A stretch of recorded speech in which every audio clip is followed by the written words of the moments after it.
Très heureuse de terminer cette édition avec David Lacomblette. Bonjour David. Bonjour Delphine. Je rappelle, est le président du think tank La Villa Numéris. Exact. Alors, aujourd'hui, on va aborder une question sensible, la question des solutions d'intelligence artificielle qui sont détournées à des fins moralisatrices, avec notamment une appli qui rhabille les femmes trop dénudées. Internet est la première source d'information au monde. Et de fait, c'est aussi le principal vecteur désormais de désinformation, avec de véritables batailles idéologiques qui sont livrées. Et c'est vrai que se déversent sur les réseaux sociaux des torrents de boue, où certains y voient midi à leur porte, et savent d'ailleurs se jouer des algorithmes pour y trouver une audience mondiale. Avec les solutions d'intelligence artificielle, on rentre dans la troisième dimension de manipulation d'information, des fake news, des deepfakes, qui sont ces vidéos qui sont altérées ou détournées au nom d'idéologie ou d'appât du gain, ou d'ailleurs parfois des deux. Alors on connaît les solutions d'intelligence artificielle qui déshabillaient des femmes en particulier à des fins tout à fait malveillantes ou de revanche pornographique, on les appelle des nudes ou des deepfakes pornographiques.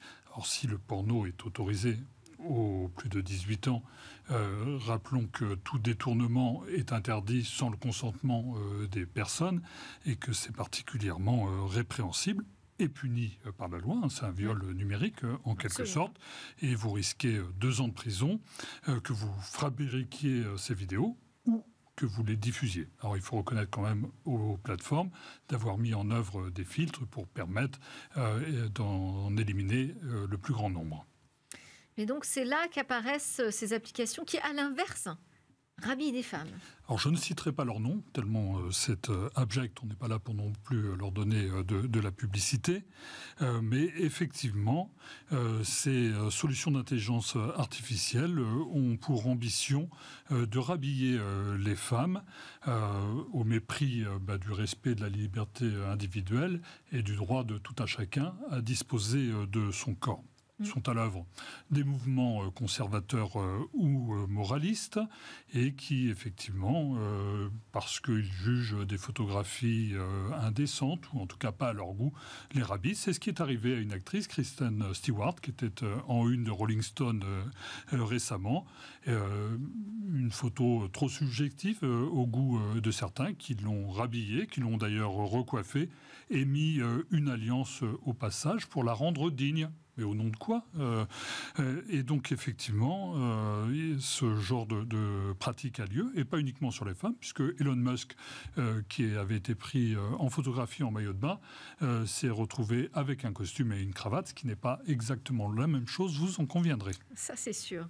Mais alors, on trouve des personnes qui arrivent à défendre ce type d'application, qui voient peut-être une façon de protéger des personnes sensibles. C'est vrai qu'on n'a pas tous la même sensibilité, que selon ses origines, ses valeurs, son éducation, sa religion, son pays. Et c'est bien une des difficultés avec un mass média qui fait qu'une photo peut être vue d'un coup d'un seul à travers le monde. Souvenez-vous de ce tableau, L'origine du monde de Gustave Courbet, qui avait été censuré par Facebook dans les années 2015-2018, je crois, qui d'ailleurs l'a reposté après et avait présenté ses excuses.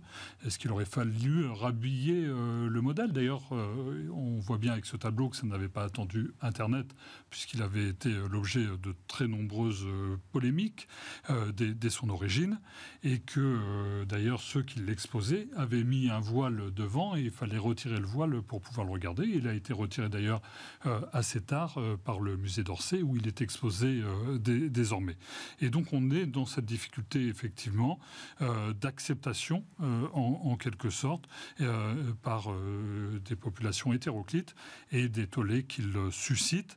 Mais face à des pères la pudeur, face à des moralistes de tout poil, il faut afficher le plus profond mépris, me semble-t-il, et faire confiance au libre arbitre de chacun, parce que il y a des solutions. Si c'est trop insoutenable, il suffit de ne pas aller sur ces réseaux sociaux.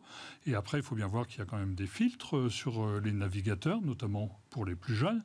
Faut-il encore les activer ? Absolument. Merci beaucoup. Merci à vous. David Lacomblette pour cet édito. Et merci à tous de nous suivre sur la chaîne Bismart. C'était Smart Tech. Vous pouvez également nous retrouver en podcast et en replay, et puis sur les réseaux sociaux. À très vite. Excellente journée.